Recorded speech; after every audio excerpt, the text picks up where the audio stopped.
जय सिया राम। श्री रामचरितमानस अयोध्या कांड। सुमंत्र जी जब थक जाते हैं श्री रामचंद्र जी को अयोध्या ले जाने के लिए बार बार कहते हुए, लेकिन श्री राम जी तैयार नहीं होते। फिर वह सीता माता से विनती करते हैं कि आपके लिए वन में रहना कलेशकारक होगा, आप अयोध्या नगरी में रहकर सुखपूर्वक रहिए। तुम सीता माता कहती हैं, प्राणनाथ प्रिय देवर साथा, बीर धुरीन धन धनु माथा, नहीं मृग श्रमु प्रमु दुख मन मोरे, मोहि लगी सोचूं करि जन भोरे। वीरों में अग्रगण्य और धनुष और बाणों से भरे हुए तरकश धारण किए मेरे प्राणनाथ और प्यारे देवर साथ हैं। इससे मुझे न रास्ते की थकावट है, न भ्रम है, और न ही मेरे मन में कोई दुख ही है।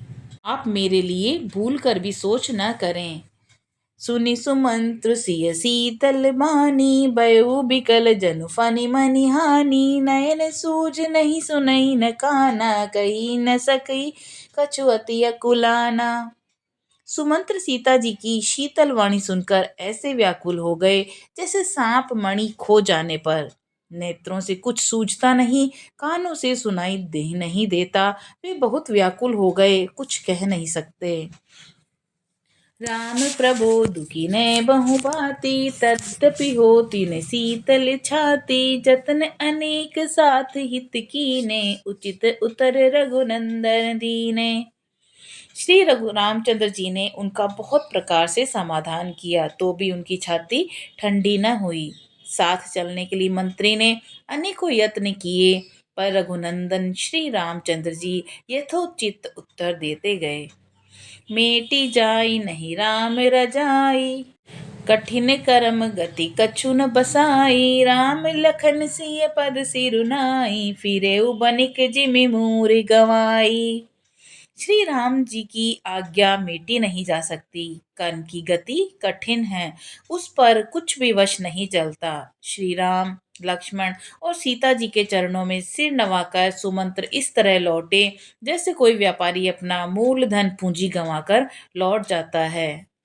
रंथु राख राथु हाक है राम तन, हेरि हेरि हिहि नाही, देख निषाद विषाद बस, दुन्हि शीस पछताही। सुमंत्र ने रथ को हाँका। घोड़े श्री रामचंद्र जी की ओर देख देख कर हिनाते हैं।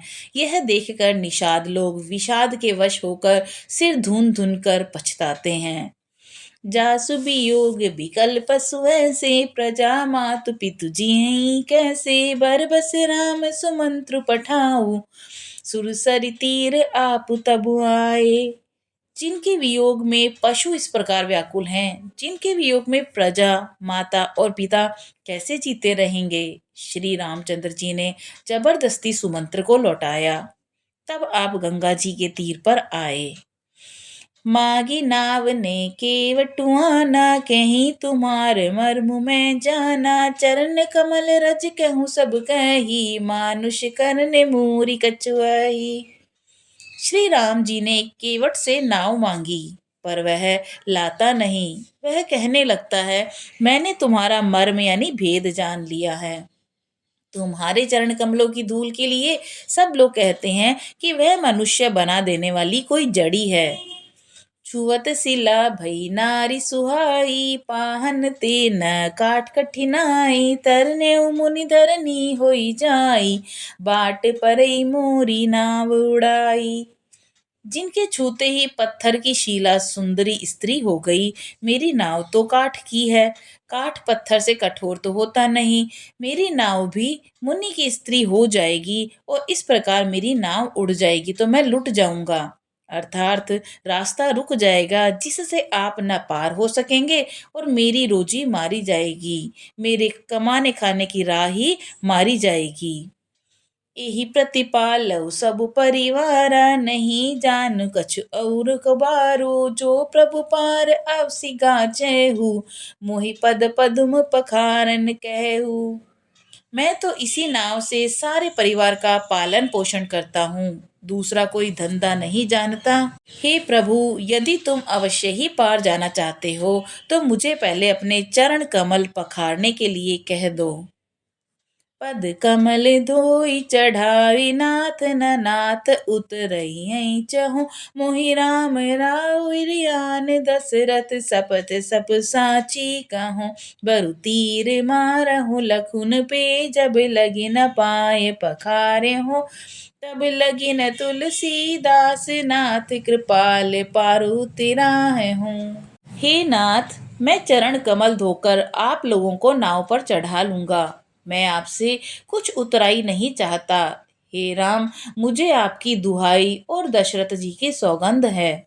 मैं सच सच कहता हूँ, लक्ष्मण भले ही मुझे तीर मारें, पर जब तक मैं आपके पैरों को पखार न लूंगा, तब तक हे तुलसीदास के नाथ, हे कृपालु, मैं पार नहीं उतारूंगा। सुनि सेवट के बेन प्रेम लपेटे अटपटे बिहसी करायन चितई जानकी लखन तन। केवट के प्रेम में लपेटे हुए अटपटे वचन सुनकर करुणाधाम श्री रामचंद्र जी, जानकी जी और लक्ष्मण जी की ओर देखकर हंसे। कृपा सिंधु बोले मुस्काई सोई करु जेवि तव नाव न जाई बेगवान जल पाए पखारू होत विलंबु तारहि पारू। कृपा के समुद्र श्री रामचंद्र जी केवट से मुस्कुराकर बोले, भाई तू वही कर जिससे तेरी नाव न जाए। जल्दी पानी ला और पैर धो ले, देर हो रही है, पार उतार दे। जासु नाम सुमिरत एक बारा उतरहि नर भव सिंधु अपारा सोई कृपालु केवटई निहोरा जेहि जगु किए तेहु पग तिथोरा। एक बार जिनका नाम स्मरण करते ही मनुष्य अपार भव सागर के पार उतर जाते हैं, जिन्होंने वामन अवतार में जगत को 3 पग से भी छोटा कर दिया था, 2 पग में ही त्रिलोक को नाप लिया था, वही कृपालु श्री रामचंद्र जी गंगा जी से पार उतारने के लिए केवट का निहोरा कर रहे हैं। पद पख निरखी देव सरिहर्षि सुनि प्रभु बचन मोहि मति करषि केवट राम रजाय सुपावा पानी कठवता भरि ले आवा। प्रभु के इन वचनों को सुनकर गंगा जी की बुद्धि मोह से खिंच गई थी कि ये साक्षात भगवान होकर भी पार उतारने के लिए केवट का निहोरा कैसे कर रहे हैं। परंतु समीप आने पर अपनी उत्पत्ति के स्थान पदनखों को देखते ही उन्हें पहचान कर देव नदी गंगा जी हर्षित हो गईं। वे समझ गईं कि भगवान नर लीला कर रहे हैं। इससे उनका मोह नष्ट हो गया और इन चरणों का स्पर्श पाकर मैं धन्य होंगी, यह विचार कर वे हर्षित हो गईं। केवट श्री रामचंद्र जी की आज्ञा पाकर कठोते में भरकर जल ले आया। अति आनंद उमगी अनुरागा चरण सरोज पखारन लागा बरसी सुमन सुर सकल सिहाई एहि सम पुण्य पुंज कोई नाही। अत्यंत आनंद और प्रेम में उमंग कर वह भगवान के चरण कमल धोने लगा।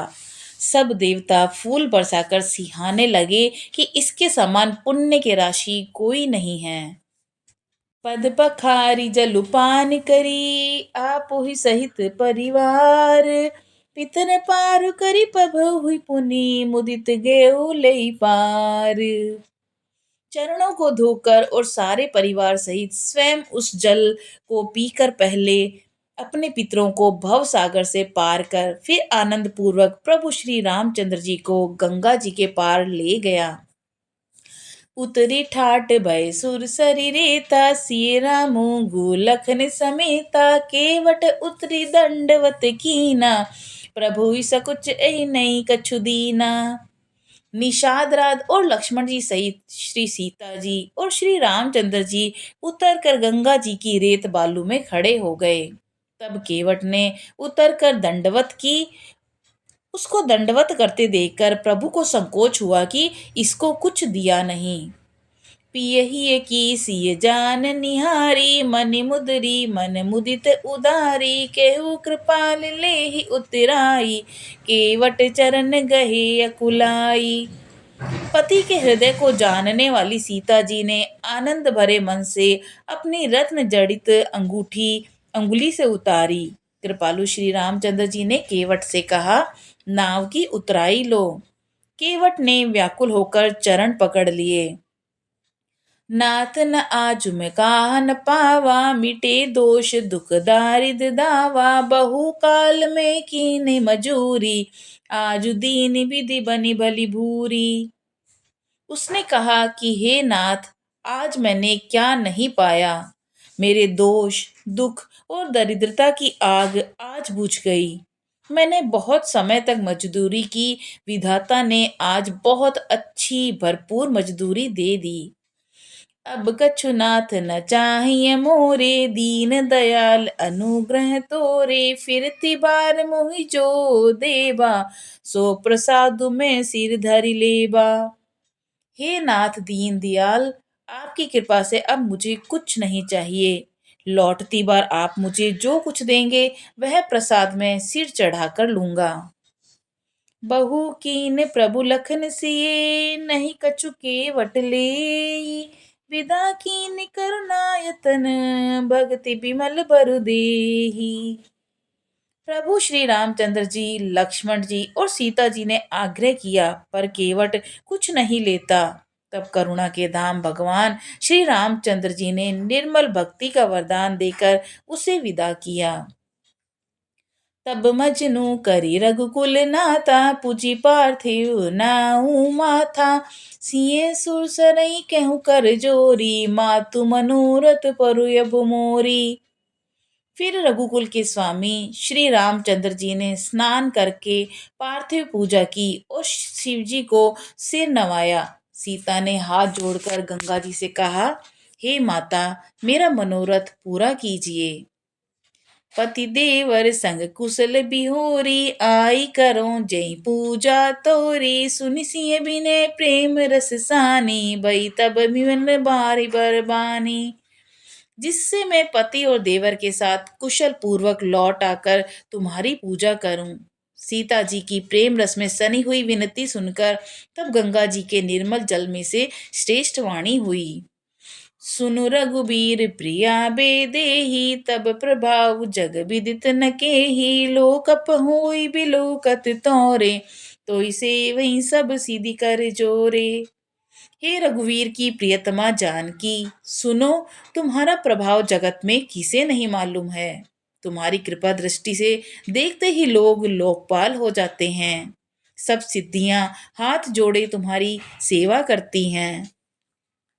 तुम्हें जो हमें बड़ी बिनई सुनाई, कृपा कीनी मोहि दीनी बढ़ाई, तद्यपि देवी मेति देवी असिसा, सफल होन हित निज बागीसा। तुमने जो मुझको बड़ी विनती सुनाई, यह तो मुझ पर कृपा करी और मुझे बढ़ाई दी है। तो भी हे देवी, मैं अपनी वाणी सफल होने के लिए तुम्हें आशीर्वाद दूंगी। प्राणनाथ देवर सहित कुशल कौशला आई, पूजहि सब मन कामना, सुजस रही जग छाई। तुम अपने प्राणनाथ और देवर सहित कुशल पूर्वक अयोध्या लौटोगी। तुम्हारी सारी मनोकामनाएं पूरी होंगी और तुम्हारा सुंदर यश जगत भर में छा जाएगा। गंग बचन सुनि मंगल मूला, मुदित सिए सुर सरी अनुकूला, तरब पब गोई केहू घर जाऊ, सुनत सुख मुख बाउर दाहू। मंगल के मूल गंगा जी के वचन सुनकर और देव नदी को अनुकूल देखकर सीता जी आनंदित हुई। तब प्रभु श्री रामचंद्र जी ने निषाद राजगुह से कहा कि भैया, अब तुम घर जाओ। यह सुनते ही उसका मुंह सूख गया और हृदय में दाह उत्पन्न हो गया। दीन बचन घू कह कर जोरी, बिनहि सुनऊ रघुकुल मन मोरी, नाथ साथ रही पंथु दिखाई, करि दिन चारि चरण सेविकाई। गुह हाथ जोड़कर दीन वचन बोला, हे रघुकुल शिरोमणि, मेरी विनती सुनिए। मैं नाथ आपके साथ रहकर रास्ता दिखाकर 4 दिन कुछ और चरणों की सेवा करूंगा। जेहि बन जाई रहब रघुराई, पर्ण कूटी में कर बिसुहाई, तब मोहि कह जसि देव रजाई, सोई करहूँ रघुबीर दोहाई। हे रघुराज, जिस वन में आप जाकर रहेंगे वहां मैं सुंदर पर्णकुटी पत्तों की कुटिया बना दूंगा। तब मुझे आप जैसी आज्ञा देंगे, मुझे आपकी दुहाई है, मैं वैसा ही करूंगा। सहज सने राम लखितासु संग लीन गुय हृदय हुलासु पुनि गुहु ज्ञाति बोली सब लीने करी परितोषु बिदा तब कीने। उसके स्वाभाविक प्रेम को देखकर श्री रामचंद्र जी ने उसको साथ ले लिया। इससे गुहे के हृदय में बड़ा आनंद हुआ। फिर निषाद राज ने अपनी जाति के लोगों को बुला लिया और उनका संतोष करा के तब उनको विदा किया। तब गणपति शिव सुमरि प्रभु नाई सुर सरई माथ सखा अनुज सिंह सहित बन गौन कीन रघुनाथ। तब प्रभु श्री रघुनाथ जी गणेश जी और शिव जी का स्मरण करके तथा गंगा जी को मस्तक नवाकर सखा निषाद राज, छोटे भाई लक्ष्मण जी और सीता सहित वन को चले। बोलो सियावर रामचंद्र जी की जय, पवन सुत हनुमान जी की जय।